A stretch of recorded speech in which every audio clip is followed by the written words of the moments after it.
Hello, welcome to another Q&A for the 2023 San Francisco Independent Short Film Festival. Today we have a funny group of people. I hope they're funny. I don't know, I'm just meeting for the first time, but it is the Friday Funnies. Is that right? Is that the right program? It is. All Yeah. right, thank you. I got so many programs, I'm not sure where I'm at. But, and we're very lucky enough to have many of the filmmakers here with us. Filmmakers, hello, congratulations. Thank you. Thank you. Thanks. Thanks, Jason. Appreciate it. Thanks for being here. Let me just get who you are real quick and get you to introduce yourself. Suzanne, I'll start with you. You're first in my corner here. Tell me your name, your film, and your role, please, real quick. I'm Suzanne Collins, and my film is Saturday's Game, and I wrote and directed it. And that's it in San Francisco. Fantastic. Thank you. Mickey, how about you next, please? I was the director, DP, and editor of Mid-Level Modern Knowledge Worker. And what else was I supposed to answer? I That's forget. good enough. That's about it. That's fine. Yeah. You can Sounds ramble on good. if you want. It's Mikey. Mikey. Okay, Yeah, thank you. yeah. Forgive me if I get your names wrong. It's As I okay. told you beforehand, I have lots of Q&As to go through, but good to have you here. Tim, let's Thank go you. with you next.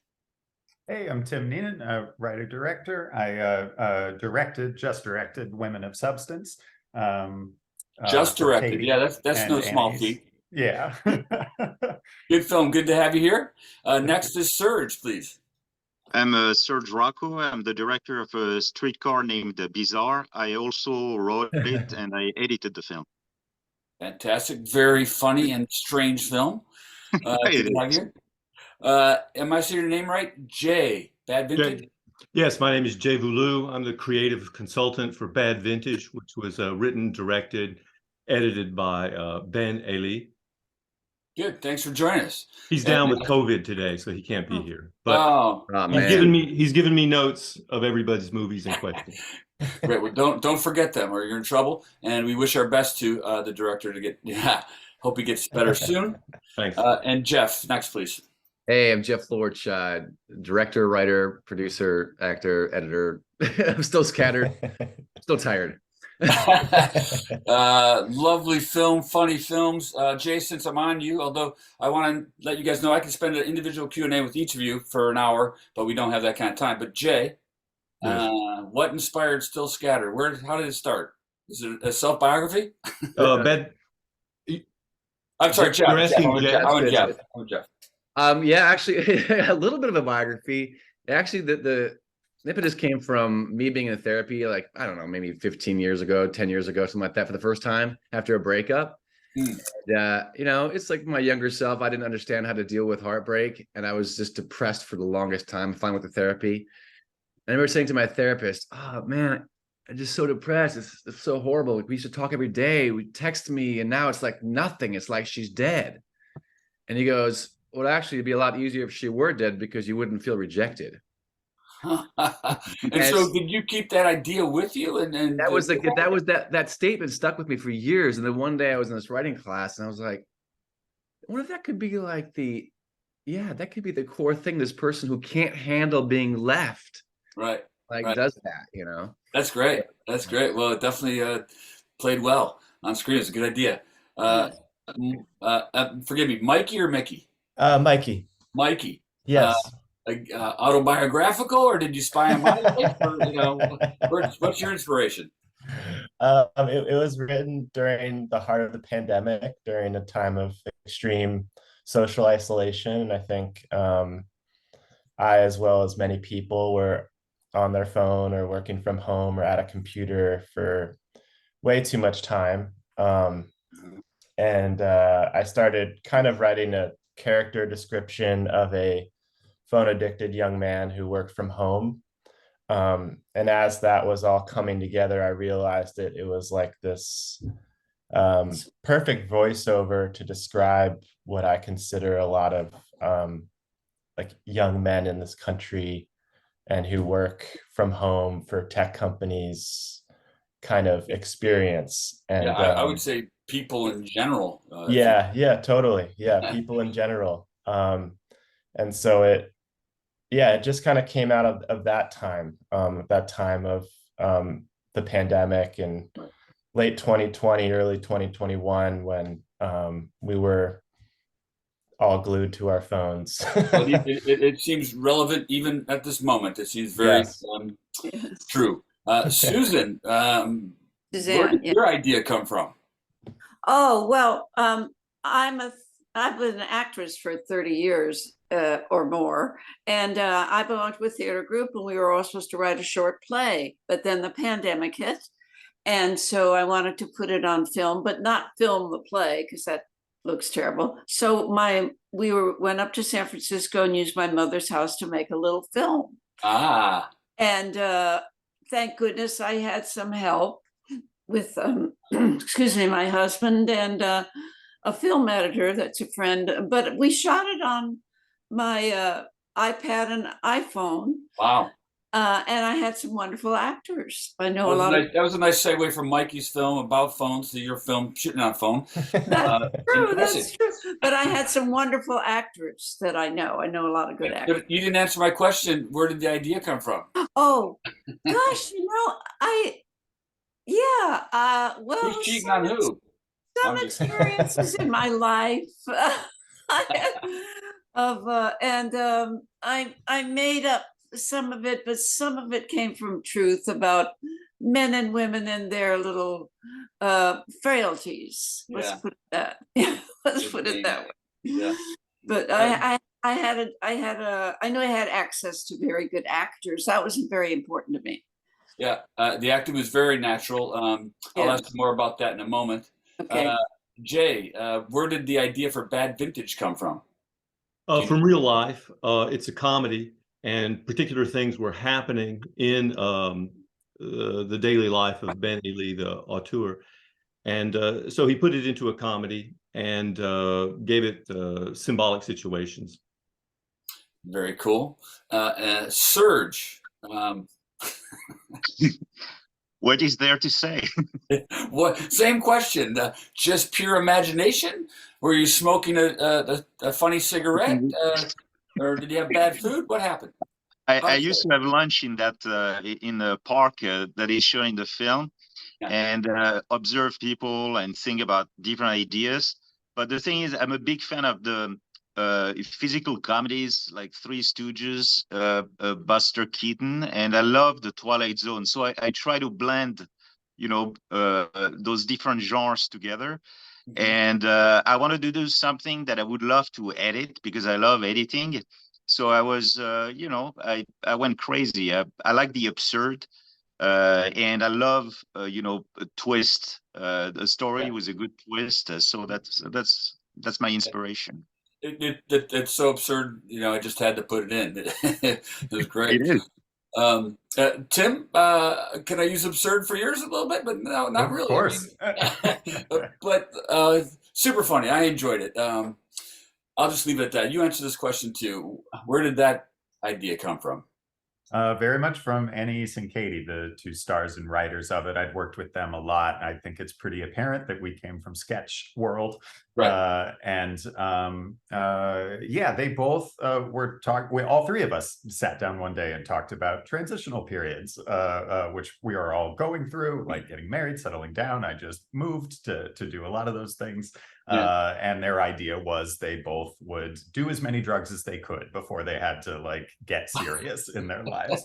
What excited me is that Katie and Anais were playing again. They were basically playing each other. Their roles in the short is actually the reverse of who they would be in real life. It would probably be Katie taking Anais through these experiences. So that was fun, just having gotten to work with them as actors in the past. And for me, I just asked them, can I go nuts and throw as many ideas as I can at it and use this as filmmaking practice, as shorts are, I think. So I didn't want to see them smoke weed, for example, and then Magic Carpet Ride starts playing and it goes kaleidoscopic. I've seen that 1,000 times. So I wanted to, get more creative with how we could communicate these things they were doing. So that was what I wanted. You guys have worked together before. Mm-hmm. And so the three of you kind of wrote it together? No, they very much wrote the script on their own and then came to me. I had worked with Anais for a short I had written, directed before, and Katie I had known but hadn't worked with much. And it was Anais who told her, you know who would be great for this is Tim Because I can Knight. sense, your familiarity with each other, your relationship caused for, wonderful performances and great scenes, and they're just a pleasure to watch. It's so, loose and They're free, fun. Yeah, they're two of my favorites. I mean, it was a no-brainer. Right. I raced to get to shoot And then something why for did them. you guys decide to make a short? Like, did you just one day say, we have nothing to do, let's make a short, or why not a feature? Yeah, I mean, well, why not a feature? That's easy. We're broke. We don't have any money. Like, You didn't have $1 million. and a You short, didn't you have $1 can million run and for gun. this short film. Yeah. Yeah, I mean, to me, it's always, I say yes to everything. Like, getting to shoot a short is an opportunity to practice and do something outside of my wheelhouse. Like, this is not the scope of, so I don't know that I would have written this short on my own. And I that's what excited me about it, is getting to have the DP I work with, Gabe. I was like, go get us a split diopter. I've never gotten to play with one, and they do cocaine, so I want to do something De Palma for the cocaine scene. Yeah. You can kind of play more with shorts. Yeah, that's true. That's interesting. Mikey, did you say I'm going to make a short? Let me write a short. That was kind of a part of it. I'm mainly a DP by trade, and I wanted to come up with an idea that I felt that I could execute as a DP and direct it. And this was an idea that was meaningful to me, and one that I thought that I could actually go and make. And that's kind of how it went. And Jeff, same question to you. Like, did the media, the material, you wrote from the heart, and it lent itself to the short, or? Yeah, I come from a comedy background, so I do a lot of dark comedy when I write. But I did develop the feature version of this, and especially since our first screening, and two of the other leads OT, who's in the short also, has come on board to help me produce or to develop the feature now. So Wow, it was always original concept. It was just like trying to figure out, how do I make this into a full feature? But yeah, right. I'd like to see it as a feature. Yeah. And how about Saturday's game? Just right from the heart, or was it? It almost felt improv. Yes, there was a little bit of improv, but mostly it was all written because it was a play. And that was a 10-minute play that we were actually in the writing workshop at the theater. I wrote a 10-minute play. We couldn't do it. It was the pandemic. So as I said, I wanted to put it on film, but I didn't want a filmed play. I wanted a movie, a film, because I love the idea of doing a film. It just thrilled me. And so I took it to my mother's house in San Francisco because I love the house and I love the city, and I just wanted it placed there. I wrote it there anyway. I wrote many talks about football, a baseball team, the game, and he was watching the game. I wanted it to be the Giants. Right on.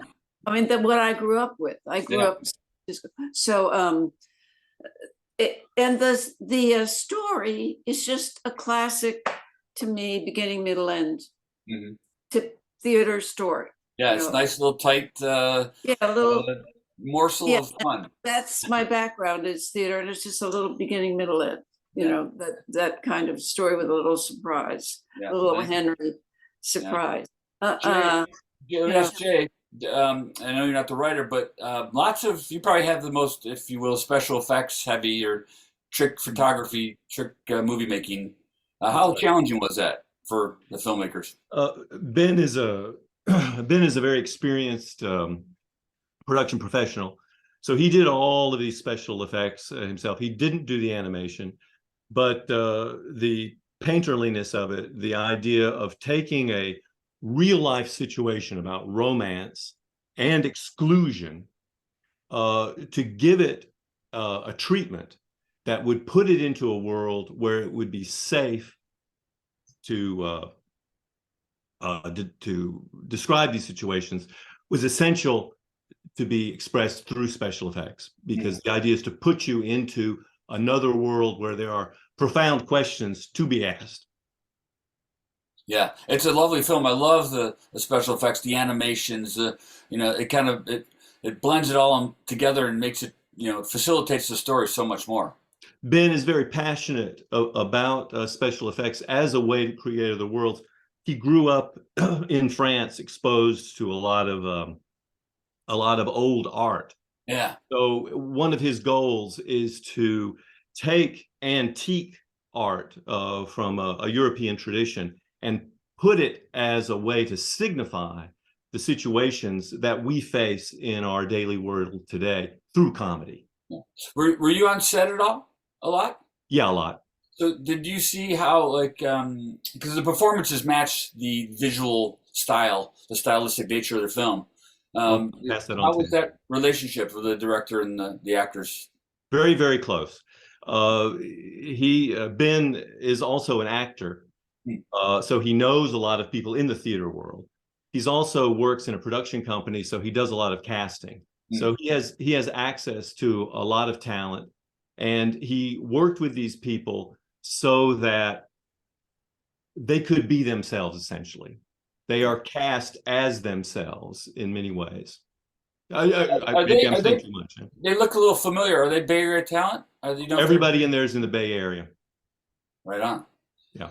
Thank you. Serge, talk about your movie a little bit. I don't remember too many special effects, but you had some, like, I think you had text, maybe some animations. Did you not? Yeah, I had some animation. A friend of mine in Paris actually did the animation, like the fly and the like the theater curtain. But I had a few motion graphics, but not too many special effects. We did a lot of chroma key. We shot in front of green screen, and because I wanted to give it like a surreal type of look. Like I wanted to give it like a older film look too.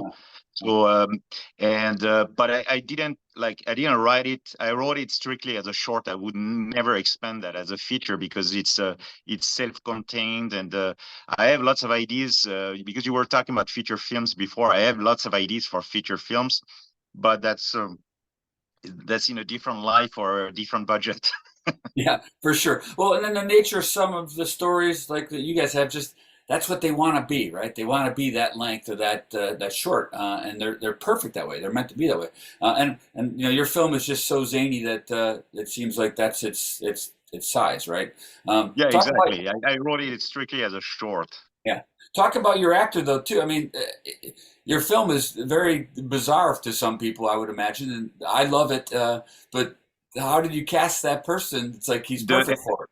The lead actor is actually a stand-up comedian in Los Angeles, and I saw him in a friend of mine's short film called it was called the Delivery Guy, and he was hilarious. There was no dialogue in the film, but he's very he doesn't you just have a close-up on him, and you can tell what he's thinking, and he's a very natural. He's very natural. He's very, and like I said, he's a stand-up comedian, so he has some experience on stage. And Well, tell me, since I'm on you still, tell me about the production process. Any challenges? How long well, did it take? Any challenges?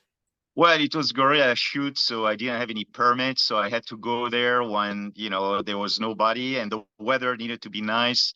No, the challenge was the editing because I had many different angles, and sometimes I was missing. I did lots of pickup shots, and it was more like, I would say the challenge with the editing was in post production and blending the motion graphics with the action and all that stuff.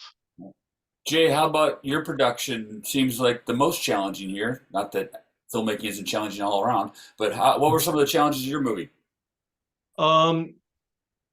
Technically, the challenges that Ben most struggled with were things that are outside of the production process. Ben has a lot of experience making movies, but it's the first time that he actually went out and had to get permits to shoot in public. And I suppose the biggest challenge was setting up at Point Reyes, and they didn't have enough security. They were soon surrounded by people that were trying to rob them. Wow. Oh, not Point Reyes, at the Headlands. Right. Yeah, you have multiple locations, and that is a new challenge of the filming on location is, security. Yeah, that was a big surprise. It was there were a lot of surprises in terms of the real life situations of getting lots of people together, and that's one of the reasons Ben is so passionate about movies, is because they are group events. Mhm. A movie is only as successful as the people that come to it.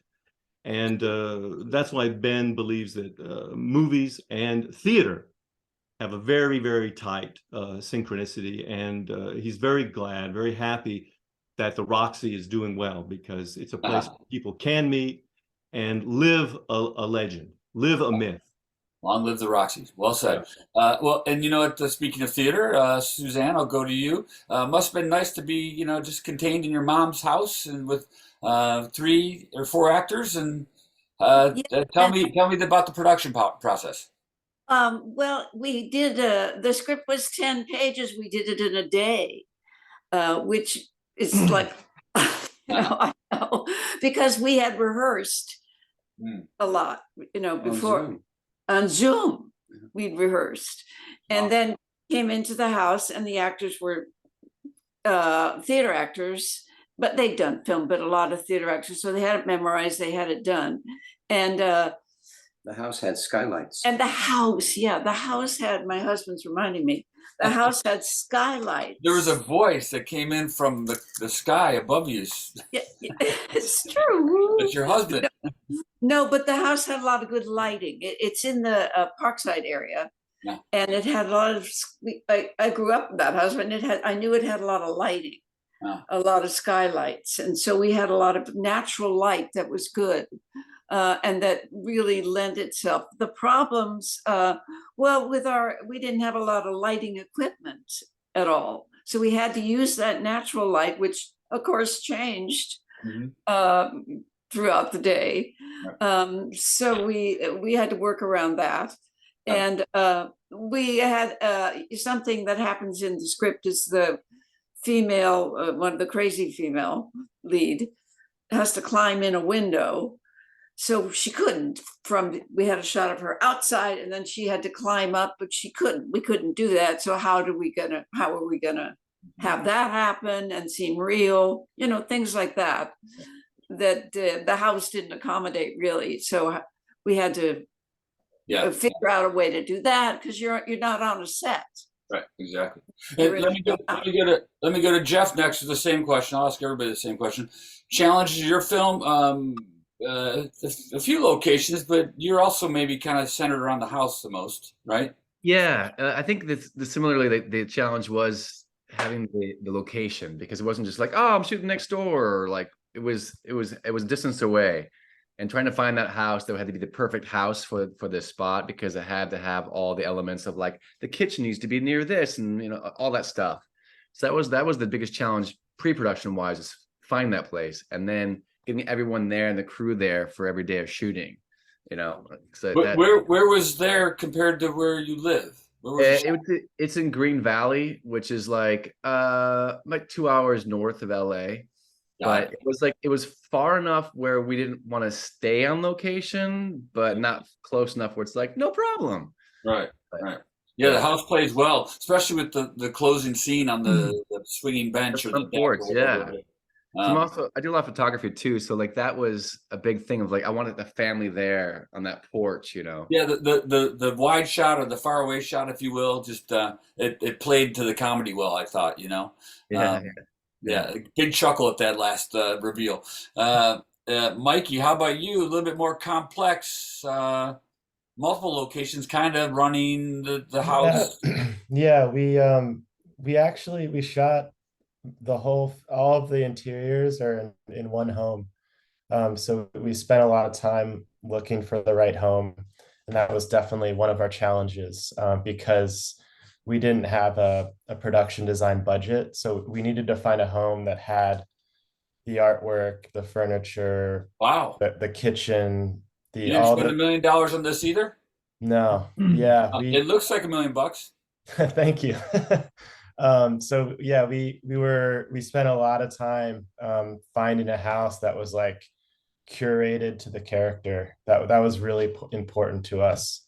Yeah. And Yeah, 'cause, I then mean, like you had shower scenes, office, kitchen. You had every room. It seemed like. yeah, it was honestly kind of funny walking into the location with the producer because we both looked at each other and knew that this was it, and it worked out really well. The movie gods and goddesses blessed you with the location. Uh, Yeah. and Tim, also a little bit more challenging, complex with multiple locations. It seemed Too like. many. Yeah, that was that was our big hurdle. Yeah, I think the hurdle was the locations. We had 2.5, 3 days, I can't remember, to shoot the whole thing. We were using a lot of people's donated locations. That restaurant that the movie opens in was a redressed apartment building that Annie's mom lived in. Biggest challenge was my own fault. When they trip, their towel swan in their hotel comes to life, and so I demanded a mattress with a hole cut out of it so my friend Avery Monson could puppet it. He makes these like amazing puppets and stuff, and I wanted a puppet because I've never gotten to do that before. And so we were hauling this mattress up 25 floors for no reason when we could have done this with strings maybe, but I ended up thinking it looked hilarious, so I was glad we did it. My philosophy throughout the whole shoot was, this is going to be impossibly hard anyway. Let's do all the hardest stuff we can come up with, like, and see if we could pull it off. I can't believe you only took 2 or 3 days for that short. That's amazing. It was crazy. Yeah, as everybody knows, like when you've got any budget at all, like for us, it was a couple $1,000s. Like that's all just going to crew time. So I was packing every day as tightly as I possibly could. And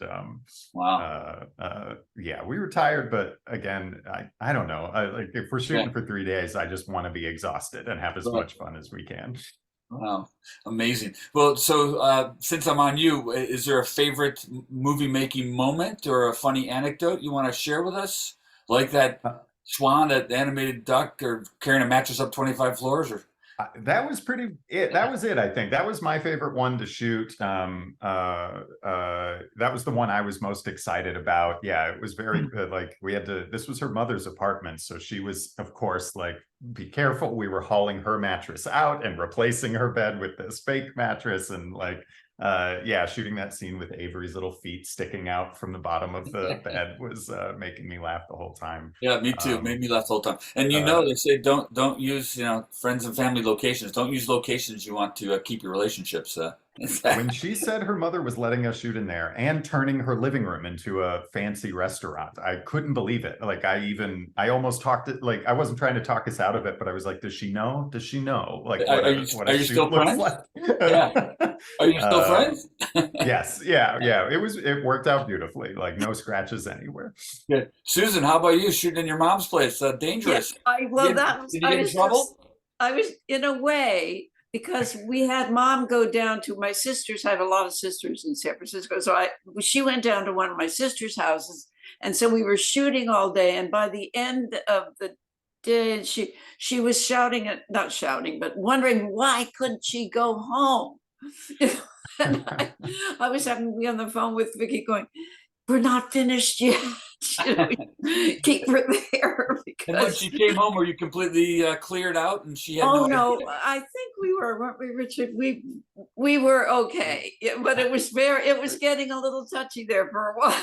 Why couldn't she come back? Your niece had what? Your niece had my niece is also a set designer, so she did our because mom's house had things in it that made it look like an older person lived there, and the couple, as you know, is younger. Yeah. So my niece did some set design to make it look. So she changed some things around. We didn't quite get those back in time, but we got it back in time. Yeah, Mikey, a funny moment or a movie making favorite? Good question. I think probably the shots we ended on for our shoot. We were running out of time, and our location had a hard out of like 9 or 10 p.m. And our last shots of the film were the like club scenes where he's like on the dance floor, and it was like we shot the more introspective moment where we're seeing him from behind, and then we quickly had to go to his dancing kind of drunk moment on the dance floor, and we had like 10 minutes to do it. You got So it. Yeah. it was a mad rush, and kind of one of those funny moments where we're just like blasting a random techno song for 5 minutes, and just like trying to get that one moment that felt right And the in audience the will never character's know. head. Yeah. You never know that we're literally just like pointing the camera down into a block of asphalt, basically, and Jeff, same finding question. some. Yeah, favorite filmmaking moment or funny anecdote? The anecdote I think is just like, all the breakfast fare that we the night before we had the prep, like just tons of bacon and pancakes, like literally cooking all the night before and then heating it the next day. But also that OT had to go through and eat so much of it during his takes. And he's like, I don't eat bacon normally, but I'll do it for the set. Nice. And Serge and Jay, same. Any funny movie making moment or favorite? You're asking Jay? Me? Yep. Yep. Yeah, the funniest thing about the movie is, okay, you're always going to have a script. And so sticking to the script is really important. There was no ad lib anywhere. Well, there's a little bit of ad lib. There's a little bit of ad lib in there. But the funniest thing is how the story and the script kept changing as the movie was coming together, as people were saying, oh, and this is reminding me of this. Oh, is this what we're talking about here? Because the movie is about some really heavy things that sometimes people didn't want to do. Right. So the thing is, well, how do we change the script so we can circle around this stuff? And then even in post-production, it kept evolving. It kept changing. That's great. Staying to the script, but it was very funny, just all the changes that were constantly happening. And so it was that's a great a experience. great environment. Some of the best films get made that way with open collaboration. Serge, last but not least, something you want to share, fun moment from making your movie, favorite moment? Well, since we were like shooting in a public park with no permit, we had like one day a homeless person like walking in the shot, completely ignoring the camera, back and forth. So obviously we didn't have any security. I didn't have any. I had to wait, and we had to wait for that person to go back. But so, and also I had to make like 5 different sandwiches for the shoot, because he keeps to keep some continuity from one day to the other. He bites in the sandwich, so I had to make sure it was the right length each time. Yeah, food continuity is a challenge. Yeah, it is. Well, all your movies are wonderful. We were glad you made them and glad you submitted to our film festival. Truly enjoyed them. Congratulations. Thank you so much. Thank you, Jay. Thank you, guys. Jason. Thank you. I hope to meet you guys in person someday. If you come to the festival, please stop by and tap me on the shoulder. Will Okay. do. Sounds See you good. there. All right, everybody. Thanks for watching another Q&A. Thank you for supporting independent cinema, short films, and support more indie films at sfindie.com. Bye, filmmakers. Be well. Bye. Thank you, Jason. Bye. Bye.